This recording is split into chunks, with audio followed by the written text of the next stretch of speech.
வணக்கம். அவை சமையல் பாட்டியம்மா. இன்னைக்கு முட்டை சில்லி செய்ய போறப்பா. வாங்க பார்க்கலாம் எப்படி செய்யலான்னு. ஒரு கிண்ணத்துல 4 முட்டையை உடச்சி ஊற்றிக்கணும்.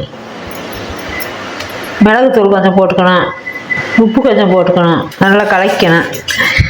ஒரு கனமான பாத்திரத்தில் தண்ணியை ஊற்றி இந்த முட்டையை தூக்கி வச்சு மூடி போட்டு மூடி வேக வைக்கணும். இந்த மாதிரி வெட்டி வச்சுக்கணும்.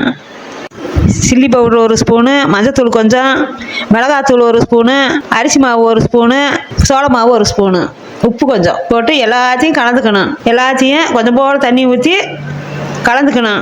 இஞ்சி பூண்டு போட்டு நல்லா கலந்து இந்த மாதிரி கலந்து வச்சுக்கோங்க. முட்டையை பரட்டி எண்ணெயில் போட்டு நல்லா பொரிச்சு எடுத்துக்கணும். இந்த மாதிரி நல்லா பொரிச்சு எடுத்துக்கலாம். முட்டை சில்லி செஞ்சுருக்கேப்பா. இன்னைக்கு பாட்டியம்மா செஞ்சது பிடிச்சிருந்தா லைக் பண்ணுங்க, ஷேர் பண்ணுங்க, சப்ஸ்கிரைப் பண்ணுங்க. வணக்கம். பாட்டியம்மா இன்னைக்கு முட்டை லாலிபப் செய்ய போகிறேன்.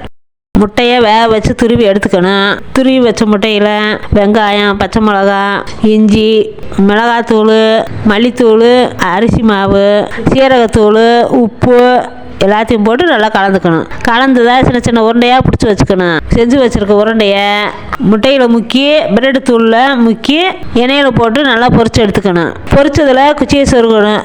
அந்த குச்சி கிடைக்காதனால தென்னங்குச்சியை வச்சு சொருகிருக்கோம். குச்சியை சொருகணும்னா முட்டை லாலிபப்பு ரெடி. இது கூட சாஸை வச்சு சாப்பிட்டா சூப்பராக இருக்கும். இதே மாதிரி நீங்களும் செஞ்சு பாருங்கள். பிடிச்சிருந்தா லைக் பண்ணுங்கள்.